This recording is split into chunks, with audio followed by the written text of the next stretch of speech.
अस्सलाम वालेकुम नाज़रीन, दुनिया न्यूज़ पर आप देख रहे हैं प्रोग्राम नुक्ता नज़र। मैं हूं आपका मेज़बान मोहम्मद अजमल जामी। मेरे साथ तशरीफ़ रखते हैं मुजीबुर रहमान शामी साहब। आज के प्रोग्राम में हम बात करेंगे 13 नवंबर को पेरिस में जो हमले हुए 6 मुख्तलिफ मकामात पर, उनका तफसील से जिक्र होगा।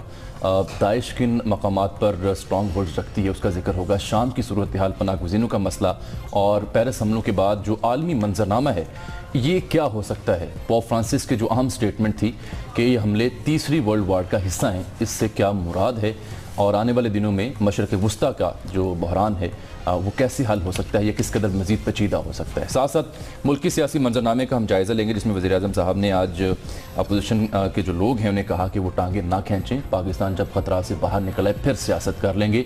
और मियाँ वाली में इमरान खान साहब ने कहा कि हुक्मरान जो हैं अब वो मुनाफ़िक़त करते हैं तामीर व तरक्की के जो प्रोजेक्ट्स हैं उनके नाम पर। चौधरी निसार साहब ने आज कहा कि पाकिस्तान कभी भी भारत जाकर क्रिकेट ना खेले, ये मेरी ज़ाती राय है, हतमी फैसला वज़ीर-ए-आज़म ने करना है। जबकि शहरियार खान साहब ने यह फरमाया कि जनाब न्यूट्रल वेन्यू पर भारत को आकर क्रिकेट खेलते हुए आखिर अब क्या मसला है। ये सारे मौज़ूआत ज़ेर बहस रहेंगे और आखिर में रेहान बीबी का जो इंटरव्यू छपा संडे टाइम्स में उसका भी हम जिक्र करेंगे। शामी साहब, पेरिस में हुए जो अफसोसनाक वाक़यात थे उनसे हम आगाज़ करेंगे। गुफ्तगू का बहुत से अहम पहलू हैं जिन पर आपसे हमने आज नुक्ता नज़र जाना है, लेकिन जो आयत करीमा जिसका हमने जिक्र किया प्रोग्राम के शुरू में, उसमें कुफ़ार का जिक्र किया गया। और ये फरमाइएगा क्या इस आयत के इत्तलाक तमाम मज़ाहिब के लोगों पर होता है और कुफ़ार से मुराद क्या थी? देखिए, कुफ़ार से मुराद तो वो लोग हैं जो रसूलुल्लाह सल्लल्लाहु अलैहि वसल्लम के बराह रास्त मुखातिब थे उस दौर में। हाँ, और उन्होंने इनकार किया, उनकी दावत पर ईमान नहीं लाया, उन लोगों को कुफ़ार कहेंगे। और ये हमारे जो मसीही भाई हैं और यहूदी हैं, ये कुफ़ार नहीं है, इनकी एक अलग कैटेगरी है, ये अहले किताब है। और इनके साथ आप शादी ब्याह का रिश्ता कायम हो सकता है और आप इनके साथ खा सकते हैं, बैठ सकते हैं, पी सकते हैं। और हत्ता के जो हिंदू हैं उनके बारे में भी डॉक्टर हमीदुल्लाह की राय ये है कि वो भी अहले किताब है, क्योंकि उन पर भी उनके पास जो किताब है उसमें भी इस बात के सारे इम्कानात मौजूद हैं कि वो एक इल्हामी किताब है। तो ये बड़ी इसमें खलते मबस होता है जब कुफ़ार की तारीफ करते हुए हम हर गैर मुस्लिम को काफिर कह देते हैं। बिलाशुबा तो काफिर, उस पर जो इत्तलाक है और उसके खिलाफ जो वईद आई है वो वही है जो रसूलुल्लाह सल्लल्लाहु अलैहि वसल्लम के बराह रास्त मुखातबीन थे, उन्होंने इनकार किया, उनकी दावत कबूल नहीं की। जो उनके बारे में अहकामात है आप उनको अमूमी अहकामात में तब्दील नहीं कर सकते। ठीक, एक बात। दूसरी बात ये कि जो नाहक कत्ल है वो किसी भी शख्स का वो जायज नहीं है। आप एक और जंग के मामले में भी, जंग के दौरान भी आप सिविलियन आबादी जो है उस पर हमला नहीं कर सकते, औरतों पे हमला नहीं कर सकते, फसलों को नुकसान नहीं पहुंचा सकते। और किसी भी आप दलील की बुनियाद पर जब एक ए का बदला आप बी से लेते हैं, इसकी इजाजत नहीं है। बिल्कुल ठीक। तो आप ये कहेंगे, आप देखें जो फ्रांस पे हमला हुआ उसमें 120 से ज्यादा अफराद जो है, वो हम रिपोर्ट में बताते हैं, वो मारे गए और जख्मी हुए बहुत से। तो कहा गया कि जनाब ये दाइश ने कहा, उसकी जिम्मेदारी कबूल की और कहा कि शाम में बमबारी क्योंकि फ्रांस ने की है तो उसकी कीमत उसको अदा करनी पड़ी है। तो इसकी कोई जवाज इसका जो है हमारे दीन में मौजूद नहीं है। आप उसी को टारगेट करेंगे जिसने ये कार्रवाई की है, ठीक है ना। आप ये कर सकते हैं, ज्यादा से ज्यादा अगर आपको गुस्सा है आप सिक्योरिटी एस्टेब्लिशमेंट पर गम गुस्से का इज़हार कर सकते हैं, वहां अपना गुस्सा उतार सकते हैं। और फिर ये तो हालत जंग में भी नहीं, हालत जंग में भी इसकी इजाजत नहीं है। ठीक, तो बात हमें समझनी चाहिए। बिल्कुल ठीक। तो जो फ्रांस में हमले हुए 6 मुख्तलिफ मकामात पर, उसके बाद आज दिन तक क्या सूरत हाल है, एक रिपोर्ट हमने तैयार की है, आप देखिए नाज़रीन। रिपोर्ट आपने देखी। शाम साहब पेरिस से हमें टेलीफोन लाइन पर ज्वाइन कर चुके हैं राव आरफ साहब, वहाँ पर मुकीम हैं इन दिनों। उनसे पहले बात कर लेते हैं। जी अस्सलाम वालेकुम राव आरफ साहब। जी वालेकुम सलाम शामी साहब। अस्सलाम वालेकुम जामी साहब। वालेकुम सलाम। राव साहब ये बताइए कि ये जो वाक़या हुआ उस वक्त आप पेरिस में थे? जी सर, मैं पेरिस में था। और क्या आपने देखा और उसके बाद अब क्या सूरत हाल है वहाँ? सर मैं उस वक्त अपने काम से वापस घर जा रहा था कि वहाँ से शांजलीज़े के करीब से मैं गुजर रहा था। वहाँ इस हमले से पहले सिक्योरिटी बड़ी अलर्ट थी और लोगों को काफी चेक किया जा रहा था, लेकिन मैं ये सोच रहा था ये क्यों चेक कर रहे हैं। जब मैं घर पहुंचा हूं तकरीबन जुमे की शाम को 9:30 बजे मैंने टीवी लगाया, हम मैच देख रहे थे, जर्मनी और फ्रांस का मैच हो रहा था, बड़ा दिलचस्प मैच। इसलिए उसी वक्त सर ये ब्रेक न्यूज आ गई कि 2 खुशकश हमले जो हैं वो जैसे पाकिस्तान में किए जाते हैं, उनकी जो कार्रवाई थी वो सेम बिल्कुल पाकिस्तान की तरह थी। एक जो है वो जाना चाहता था ग्राउंड के अंदर, तो वो इसलिए नहीं जा सका कि नॉर्मल वहाँ सिक्योरिटी बहुत लूज होती है क्योंकि आम रूटीन पे होती है। इस दफा ज्यादा सिक्योरिटी थी क्योंकि फ्रांसवा लॉन्ड जो प्रेसिडेंट है हमारे फ्रांस के सदर हैं, वो भी वो अपनी कबीना के साथ गए हुए थे। जब उन्होंने देखा, जब वो गेट पर पहुंचे हैं, उन्होंने अपने आप को, एक ने एक्सपोज किया और वहाँ भगड़ मच गई और दूसरे ने फायरिंग शुरू कर दी। फिर दूसरे को जब पता चला कि अब मैं अंदर नहीं जा सकता, उसने भी अपने आप को एक्सपोज कर लिया। और जो इस तरह यहाँ फ्रांस में तकरीबन 6 जगह मकामात पर ये हमला हुआ है और 3 जो ऐसे हैं जिनमें वहाँ सख्त हमें नुकसान उठाना पड़ा है फ्रांस को। इसमें ये एक बलवाड़ दी वोल्टर है, फ्रांस की सबसे बड़ी मार्केट है ये लेडीज गारमेंट्स की सर। इसके साथ एक काफी बार थी पहले, मुझे अभी मैं वहीं जा रहा था, वहाँ मुझे एक औरत मिली है, उसने, उसकी बेटी 9 साल फौत हो गई है। उसने बताया कि हम खाना खा रहे थे बाहर के बाहर, तो यूं ही हम बाहर हुए, फायरिंग शुरू हो गई। हमने जिंदगी में पहली दफा ऐसा देखा कि ये क्या हो गया। तो यूं ही गोलियां पड़ने लगी, तो मेरी बेटी को गोली लगी तो मैं चीखने लगी और मैं नीचे गिर गई और कई और आदमियों को भी चीखने की आवाजें सुनाई दी, जिससे मेरी बेटी की हलाकत हो गई। और वो फौरन वो एक तकरीबन वहां से तकरीबन चंद मीटर बाद एक थिएटर आता है जिसका नाम है बटगलाम। उसके अंदर वो हाँ जी बटगलाम, उसके अंदर वो दाखिल हो गए सर। जब वो दाखिल हुए, वहाँ कई हाल हैं, जो सबसे बड़ा हाल है वो कंसल्ट हाल है उसका नाम। वहाँ जब ये दाखिल हुए हैं सर, इन्होंने पहले तो अपनी ठीक ठाक उन्होंने फायरिंग की है। फायरिंग करके जब उनको पता चला कि पुलिस हमारे पास आ गई है, तो उन्होंने 2 ने एक्सपोज कर लिया अपने आप को और यहाँ बहुत शदीद नुकसान हुआ। अच्छा राव साहब, मैं आपको यहाँ रोकूंगा क्योंकि हमें एक ब्रेक लेनी है। आपसे गुफ्तगू का आगाज यहीं से करेंगे जहाँ आपने खत्म की बात। अच्छा, हमसे एक ब्रेक लेते हैं, फिर इस बात को आगे बढ़ाएंगे। मिलते हैं नाज़रीन आपसे इस ब्रेक के बाद।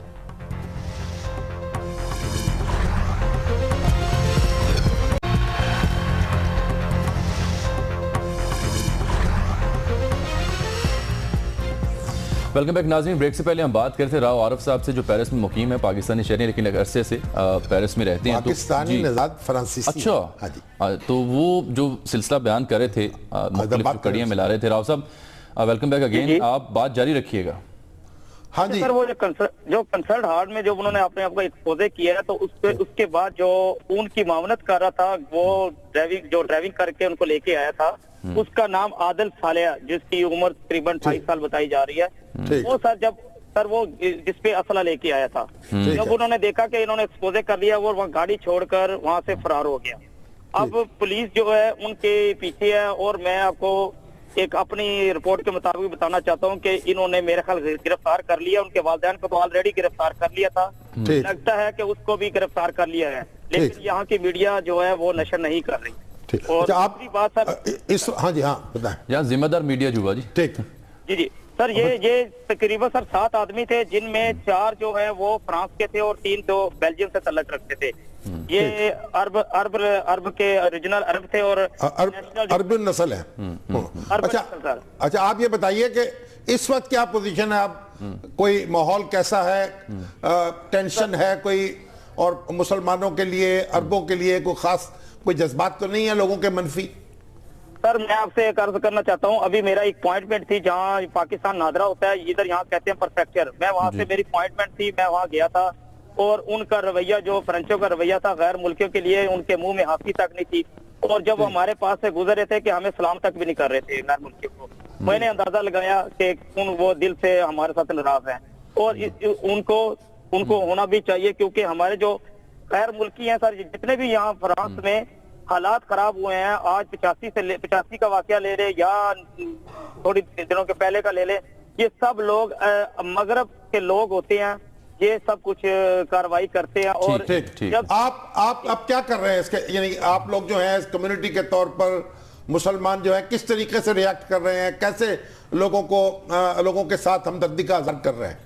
सर सबसे बड़ी ये है कि हमारी पाकिस्तानी कम्युनिटी ने एक मीटिंग की थी और हम सब लोग खून का हत्या देने के लिए अस्पताल में कल परसों गए हुए थे, सबने खून का हत्या भी दिया है और वहाँ ताज़ियत भी की है।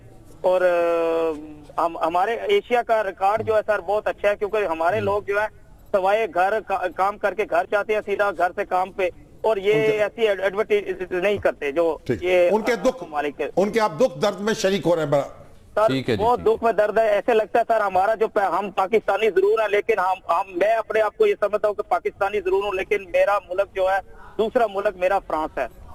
मुझे इतना दुख है कि जितना मुझे पाकिस्तान में बच्चों के बात की कदर है। जनाब बहुत शुक्रिया राव साहब, आपने वक्त दिया, पेरिस से हमारे साथ मौजूद थे। असल में 50 लाख मुसलमान आबाद है वहाँ और 1 लाख तो पाकिस्तानी है, और इसमें ये जो बेशतर जो मुसलमान हैं वो यानी ये अफ्रीकी ममालिक से हैं, मुसलमान ममालिक ट्यूनिस के, अलजायर के, मराकश के, क्योंकि जहाँ जहाँ फ्रांस जो है उसकी हुकूमत रही या उसके दखील रहा वो हुकूमतों पे, तो वहाँ से फिर जैसे हम बरतानिया से हमारा ताल्लुक कॉमनवेल्थ के हम रुकन है, उस तरह से वहाँ से लोग आके बसे और काफ़ी बड़ी तादाद में वो अरब जो है यहाँ बसते हैं और इसी से मसाइल साहब अब इसके बाद जो पनाह-गुज़ीनों का रिफ्यूजीज का जो मसला था वो तो बड़ा गंभीर होता दिखाई दे रहा है। अभी तो बात यह है कि शाम जो है ना, इस वक्त ये बात हो रही है, दाइश ने कहा कि शाम पर क्योंकि बमबारी में शरीक हुआ फ्रांस, इसलिए हम उसके साथ ये कार्रवाई कर रहे हैं। देखिए और जंग को गालिबन वहां लेके जाया जाए, कोई जवाज तो हम नहीं पेश कर सकते इस हमले का। दाइश जो है वो मजहब से कोई जवाज नहीं ला सकती, इस्लाम इसकी इजाजत नहीं देता। लेकिन देखिए जो कुछ हो रहा है उससे पागलपन का दौरा पड़ सकता है किसी पर और वो कुछ कर सकता है। ये शाम में इस वक्त जो सूरत हाल है, अब शाम में एक तहरीक चल रही 4.5 साल से, वो बशारुल असद के खिलाफ तहरीक शुरू हुई, लेकिन उनकी वो एक मजबूती से वो अपनी जगह मौजूद रहे। पहले तो मुजाहरे शुरू हुए, फिर एक किस्म की सिविल वार शुरू हो गई और वहां से फिर दाइश निकल आई। अब दाइश जो थी वो इराक में भी उसने अपना वजूद मनवाया और शाम में भी, और दाइश जो सद्दाम हुसैन के साथ काम फौजी थे उसके, जब फौज मुंतशर हुई तो ये भी कहा जाता है कि खासा बड़ा हिस्सा उस दाइश की सूरत में वहां चले गए। तो अब ये जो इस वक्त आप देखिए कि शाम की जो कैफियत है, अब वहां पहले अमेरिका ने और दूसरे ममालिक ने वहां बमबारी की दाइश के खिलाफ, लेकिन वो जो अपोजिशन थी बशारुल असद की, जाहिर है उसको वो महफूज रखना चाहते थे। अब जो रूस है वो दाइश पर बमबारी कर रहा है और अपोजिशन जो है उसको भी टारगेट कर रहा है, और बशारुल असद की हमायत कर रहे हैं ईरान और रूस। और उधर जो मुलाकात बल्कि बड़ी अहम हुई थी बशारुल असद की प्यूटन साहब के साथ, प्यूटन दौरा भी किया उन्होंने, तुर्की भी और सऊदी अरब भी और मगरबी ममालिक भी वो बशारुल असद के खिलाफ जो बागी हैं उनको सपोर्ट कर रहे हैं। अब आप देखिए इस वक्त कोई 65 लाख शाम के अंदर बेघर हो चुके हैं लोग। अच्छा, इस खाना जंगी ठीक अंदर एक जगह से दूसरी जगह है। इसमें 4.1 मिलियन यानी आप देखिए 41 लाख बैरून मुल्क मुहाजिर हो चुके हैं, जा चुके हैं ठीक है। और 3,10,000 ये CNN की रिपोर्ट है, 3,10,000 मारे जा चुके हैं और बच्चियां जो हैं वो स्कूल बर्बाद हो चुके हैं, बच्चे स्कूल नहीं जा पा रहे। और आप ये देखिए आधी आबादी शाम की बेघर हो चुकी है और 10.6 मिलियन जो है वो उसके अंदर है इस वक्त घरों में। आधी आबादी बेघर हो चुकी है और मुल्क के अंदर है या मुल्क से बाहर है। और तुर्की में, लबनान में, उर्दन में ये मुहाजिर हैं और अक़वाम मुत्तहिदा के जो रजिस्टर किए हैं मुहाजिर शाम के वो 4.1 मिलियन है, यानी 41 लाख रजिस्टर्ड रिफ्यूजीज हैं शाम के जो यूएन ने अप्रूव किए हैं।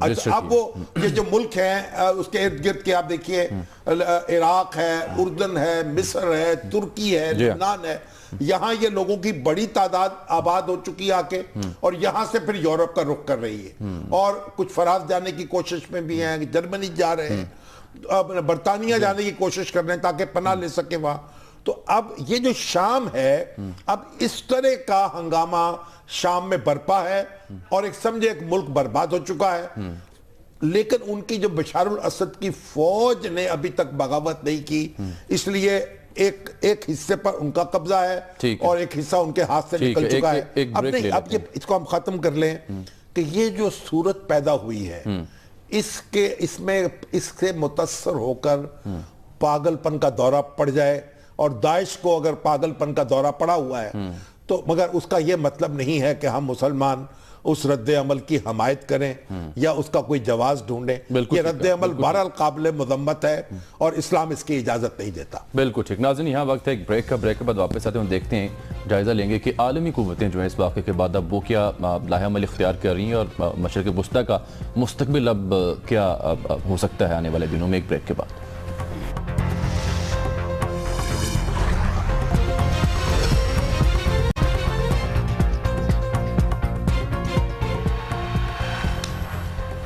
ویلکم بیک ناظرین۔ پیرس حملے اور جو داعش کے سٹرانگ ہولڈز اور داعش کیسے آپریٹ کرتی ہے، فائنینسز کیسے ہوتی ہیں اور ممکنہ رد عمل کیا ہو سکتا ہے عالمی قوتوں کو، اس سب پر بات کرنے کے لیے آج ہمارے شو میں ہمیں جوائن کیا ہے جناب شفقت اللہ صاحب نے، سینئر صحافی ہیں اور جو مڈل ایسٹ کے افیئرز ہیں ان پہ خاصی گہری نظر رکھتے ہیں۔ شفقت صاحب ویلکم ٹو یو ان آور شو، آپ سے ہم بات کرتے ہیں، لیکن اس سے پہلے میں شامی صاحب سے ایک نقطہ اٹھانا چاہتا ہوں۔ شامی صاحب یہ ایک آرٹیکل ہے اور اس میں جو یہ رک سینٹورم ہیں جو ریپبلکن پریزیڈنشل کینڈیڈیٹ ہیں امریکہ کے، انہوں نے یہ کہا ہے کہ جناب جو داعش ہے اس کے بنانے والے تو ہیلری کلنٹن اور پریزیڈنٹ اوباما ہیں۔ اوباما براہ راست تو اس میں شریک نہیں ہے، یہ تو بش صاحب کا دور تھا نا، لیکن اس میں تو کوئی شبہ نہیں ہے کہ جو لوگ عراق میں جب حملہ کیا بغیر کسی جواز کے اور بغیر کسی قانونی یعنی سینکشن کے، جس کی ٹونی بلیئر نے اپروول کے، یو این او نے تو اس کی اجازت نہیں دی، سیکورٹی کونسل نے اجازت نہیں دی تھی، تو جو حملہ کیا اس کے بعد جو عراق میں جو صورتحال برپا ہوئی اور وہیں سے یہ داعش جو ہے وہ نکلی ہے، اس میں تو کوئی شبہ نہیں ہے۔ تمہارا یہ شفقت اللہ صاحب سے بات کرتے ہیں۔ السلام علیکم شفقت صاحب۔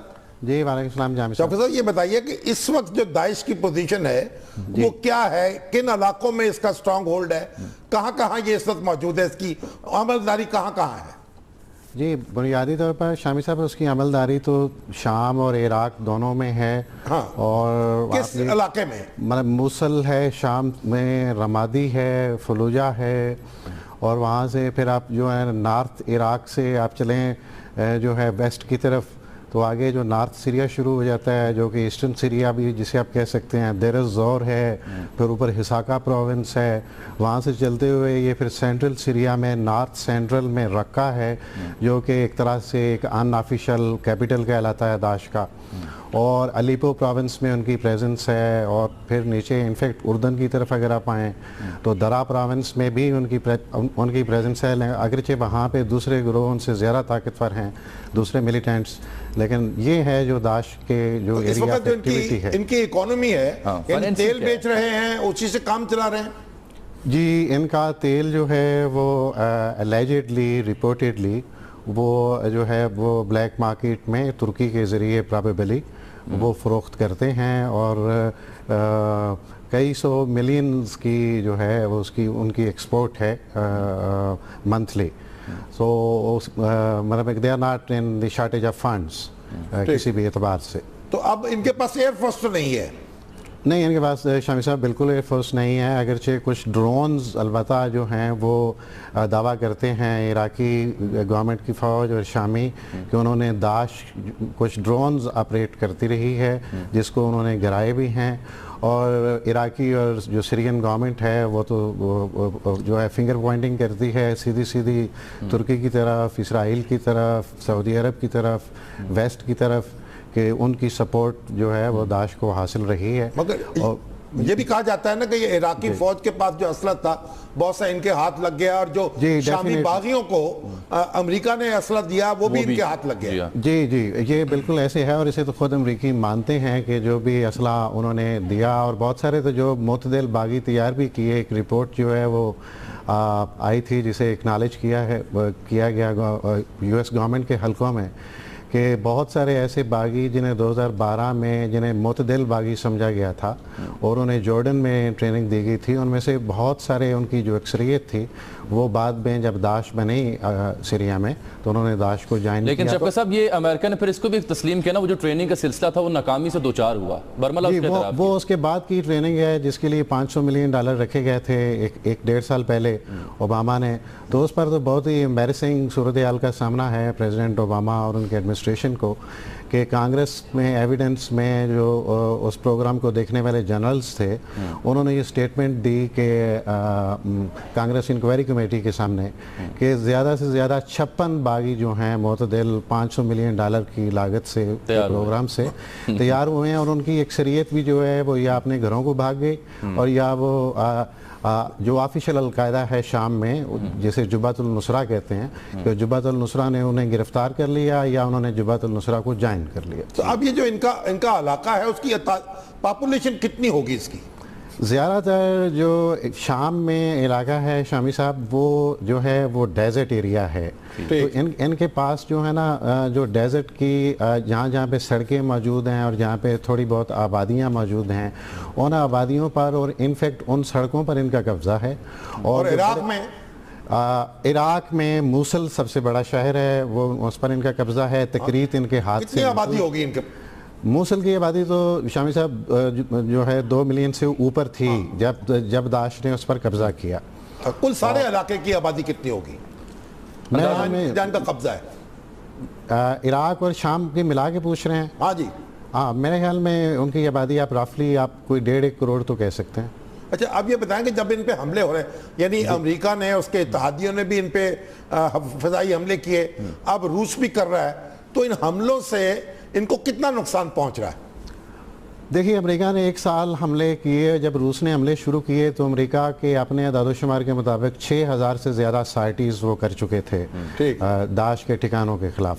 لیکن انفیکٹ یہ ہوا کہ رمادی پر اور پامرا ایک شہر ہے جہاں پہ آثار قدیمہ ہیں شام کے، وہ بھی انہوں نے تباہ کر دیا. اور رمادی جو ہے وہ انبار میں ہے، عراق میں ہے. ان دونوں شہروں پر 1 سال جو ہے تقریباً اس سال کے شروع میں قبضہ کیا داعش نے. تو انفیکٹ امریکی حملوں کا تو داعش پر کوئی جو نیگیٹو اثر ہے وہ تو دیکھنے میں نہیں آیا. تو یہ روسی حملے جو ہیں، روسی حملوں سے اب 1 مہینے کے بعد شامی فوج کو اہم کامیابیاں ملی ہیں الیپو کے محاذ پر. اور ایک بہت بڑا ایئر بیس تھا شامی فوج کا جو کہ 2.5 سال سے داعش کے نرگے میں تھا، محاصرے میں تھا. کویرس ایئر بیس اس کا نام ہے.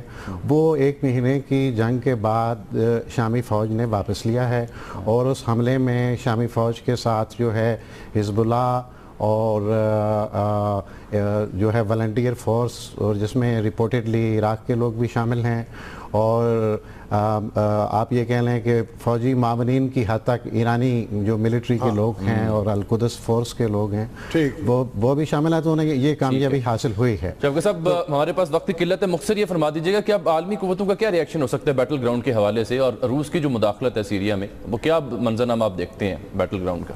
کئی طرح کی باتیں اس وقت کی جا رہی ہیں مبصرین میں، اور ایک بات تو یہ ہے کہ اگر اس طرح کا حملہ ہوا ہے اور آلریڈی بات ہو رہی ہے کہ فرانس جو ہے وہ ناٹو کا آرٹیکل 5 انووک کرے جیسے امریکہ نے 9/11 کے بعد کیا تھا، اور ناٹو باقاعدہ طور پر جو ہے فوجی مداخلت کرے، تو آئی ڈونٹ نو کہ اس حد تک فرینچ گورنمنٹ جائے گی یا نہیں جائے گی، لیکن اس کے امکانات بہت ہیں کہ وہ جائیں. اور اگر اور مثال کے طور پر یہ بھی کہا جا سکتا ہے کہ یہ آخری کارروائی نہیں تھی، اور اس کے بعد بھی اگر کوئی دہشت گرد کی کارروائی ہوتی ہیں تو روس تو اس جنگ میں براہ راست شامل ہو ہی چکا ہے، اور ویسٹ اور امریکہ پہلے انڈائریکٹلی شامل ہیں، تو اب اس کے امکانات موجود ہیں کہ ان کے بوٹس آن گراؤنڈ مطلب ان کی ڈائریکٹ فوجی مداخلت. بہت شکریہ جناب شفقت اللہ صاحب، آپ نے وقت دیا اس اہم موضوع پر اظہار خیال آپ نے کیا. ہم صاحب ایک بریک لے لیں یہاں پر اور ملتے ہیں ناظرین اس بریک کے بعد.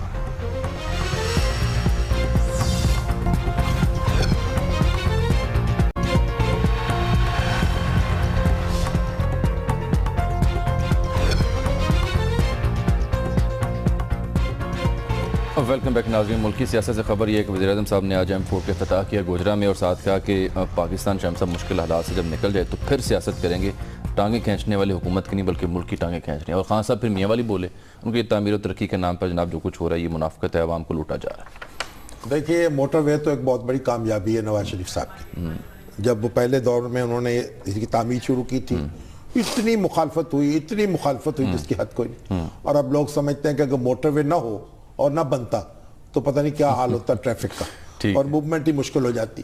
तो अब कराची से पेशावर तक मोटरवे की तामीर जो है उनकी प्रायोरिटी में है और ये ज़रूर बनना चाहिए। और इसके अलावा जो दूसरे सड़कों की तामीर हो रही है वो भी होनी चाहिए। खास साहब जो मर्जी के असल में जो ये कारों पे चलने वाले लोग हैं इनको इस बात से बड़ी तकलीफ होती है कि बसों का निज़ाम क्यों दुरुस्त हो, गाड़ियों का, यानी आप देखिए बड़े शहरों के अंदर मूवमेंट कितनी मुश्किल हो रही है। तो इसलिए ये तो अपनी जगह दुरुस्त है और वज़ीर-ए-आज़म ने आज ये गोरजा इंटरचेंज का इफ्तिताह कर दिया है तो बड़ी अच्छी बात है। बाकी खास साहब को चाहिए कि सारी तवज्जो लगा दें KPK की तरफ, वहाँ अपना वो एक नमूना बना के दिखाएं, जौहर दिखाएं। बाकी ये फिर कीड़े कुछ अपने पास होते हैं, कुछ वैसे भी मौजूद होते हैं, सिर्फ उनके निकालने और डालने से फर्क नहीं पड़ने वाला। बिल्कुल ठीक है। और चौधरी निसार साहब ने कहा जनाब भारत जाकर क्रिकेट खेलने की मुखालफत उन्होंने की है। चौधरी निसार साहब की अपनी राय देखिए। पहले बात चौधरी साहब ने कहा है क्रिकेट भारत जाके नहीं खेलनी चाहिए। अगर भारत तैयार हो तो बिल्कुल खेलनी चाहिए क्योंकि हमारा अपना तरीक़ेकार है, हमें मुश्तइल होकर कोई काम नहीं करना। हमें दुनिया को अपना मैसेज देना है अमन का और हम अपना मैसेज दे रहे हैं। भारत के रद्द अमल में हमें कोई फैसला नहीं करना चाहिए। लेकिन शहरी साहब ने बड़ी अच्छी बात की, उन्होंने कहा कि जनाब सीरीज खेलने के लिए भारत को न्यूट्रल वेन्यू पर आना चाहिए। UAE में अगर इन्होंने IPL खेली है भारत ने तो फिर आप वहाँ पर सीरीज खेलते हुए क्या मसला है? वहाँ पर सिक्योरिटी का मसला भी नहीं है। UAE में हो कहाँ, हमें इससे घबराना नहीं चाहिए। ठीक है। और तो आपने खान साहब का जिक्र किया था, वो रेहान बीबी के इंटरव्यू का जिक्र मैं करूंगा लेकिन आखिर में उससे पहले अब वो दिलचस्प है मगर वक्त है नहीं, वो आखिर में करते हैं। जो आजाद कश्मीर की सियासत में कुछ हलचल की खबरें हैं वो क्या मामला है? सरदार अतीक से अहमद खान साहब हैं, आज उन्होंने बहुत बड़ा जलसा किया है वहाँ मुजफ्फराबाद में और कह रहे हैं कि तमाम सड़कें बंद हो गई और ट्रैफिक रोका हुआ था और एक मुस्लिम कॉन्फ्रेंस ने अपनी जिंदगी का सबूत दिया है और ये एक अच्छी खबर है। अब इलेक्शन भी मेरे ख्याल वहाँ होंगे और मुस्लिम कॉन्फ्रेंस को काफ़ी नुकसान पहुंचा था मुस्लिम लीग नून के वहाँ बनने से। ठीक। और सरदार अतीक साहब जो हैं और उनके मरहूम वालिद जो हैं सरदार अब्दुल क़य्यूम साहब वो संभाल नहीं पाए अपने साथियों को। तो अब अगर ये मुस्लिम कॉन्फ्रेंस रिवाइव होती है क्योंकि तहरीक आज़ादी कश्मीर का सबसे मोतबर हवाला जो है वो मुस्लिम कॉन्फ्रेंस है तो इससे अच्छी खबर कोई हो नहीं सकती। तो आज तो सरदार अतीक साहब को मुबारकबाद पेश की जा सकती है। बिल्कुल ठीक है। ये शामी साहब संडे टाइम्स पर बिलाखिर रेहान बीबी ने नहीं वो इंटरव्यू जो दिया है अब उसको सरसरी सी बात उस पर हो सकेगी। वैसे तो मीडिया पे भी बहुत गर्जी बरसी हैं। मेरा नहीं ख्याल है कि मीडिया ने बहैसियत मजमूई को उनकी बेतौकीरी की है। और अभी मैं कामरान शाह साहब से गुफ्तगू कर रहा था वो भी इस पर बरस रहे थे।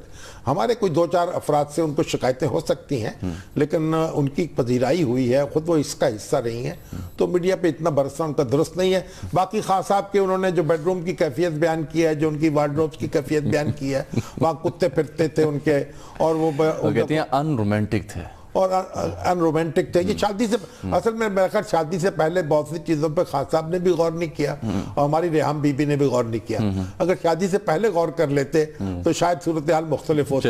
इस पर तफसील से बात करेंगे और ये आप आज किसी इवेंट पे भी गए, लजीज मौजू है। अब ये अवाम के लिए लजीज है जी। मैं इस्लामाबाद में था, ये प्लान इंटरनेशनल है एक NGO, इन्होंने एक रिपोर्ट छापी है ये जो चाइल्ड मैरिज जो है उसके हवाले से पाकिस्तान, बांग्लादेश, इंडोनेशिया के हवाले से। और अब देखिए इस पे मैंने उसको इवेंट में भी शिरकत की। अब ये जो 1929 में एक कानून बना था जो चाइल्ड मैरिज कायदे आज़म ने बनवाया था, यानी जो नाबालिग बच्चियां और बच्चे उनकी शादियों की सज़ा मुकर्रर की गई थी, 1 माह कैद थी उस वक्त और 1000 रुपये जुर्माना था। अब वो कहते ये हैं कि जो रेवोल्यूशन हुई है 18वीं तरमीम के बाद उसमें वो कानून अब ये सूबाई हुकूमतों की जिम्मेदारी है कि मौसर कानून साजी करे और सिंध हुकूमत ने तो एक कानून बना दिया है लेकिन पंजाब में भी, खैबर पख्तूनख्वा में, बलूचिस्तान में कोई कानून नहीं बना। तो एक तो सबसे पहली ज़रूरत तो यह है कि एक मौसर कानून बनाया जाए जो निकाह पढ़ाने वाले ये नाबालिग बच्चियों का اور جو نکاح پڑھانے والا ہے, جو گواہ بننے والا ہے, جو اس کا اہتمام کرنے والا ہے, سب کو سخت سزائیں سب کے لیے مقرر کی جائیں.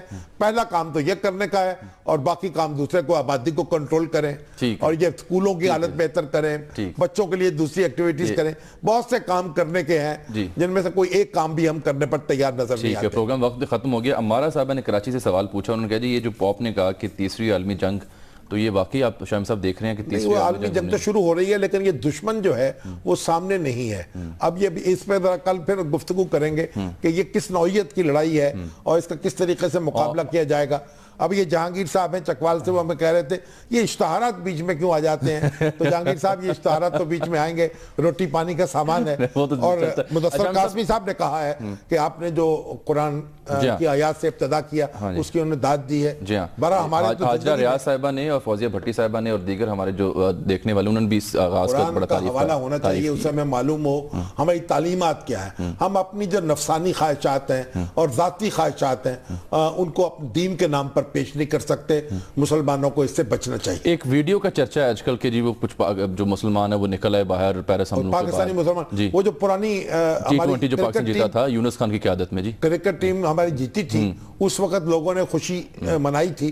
اب وہ ویڈیو کسی نے چلا دی ہے فیس بک پر کہ جناب یہ پاکستانی جو ہے بڑے خوشی کا اظہار کر رہے ہیں, اس سے خدا خوفی کرنی چاہیے. ہمارے عبدالشکور صاحب ہیں الخدمت کے, انہوں نے یہ میسج دیا بھی کہ یہ عراق پر جب حملہ کیا امریکہ نے, سب سے بڑا مظاہرہ اس کے خلاف خود پیرس میں ہوا تھا. بالکل ٹھیک ہے. تو اس لیے پیرس کے ساتھ ہمیں یکجہتی کا اظہار کرنا ہے فرانس کے لوگوں کے ساتھ, اور دو رائے اس میں ہو نہیں سکتی. بالکل ٹھیک. ناظرین آج کے پروگرام کا وقت یہاں پر ختم ہوتا ہے. آپ سے ملاقات ہوگی کل, تب تک کے لیے اجازت دیجیے.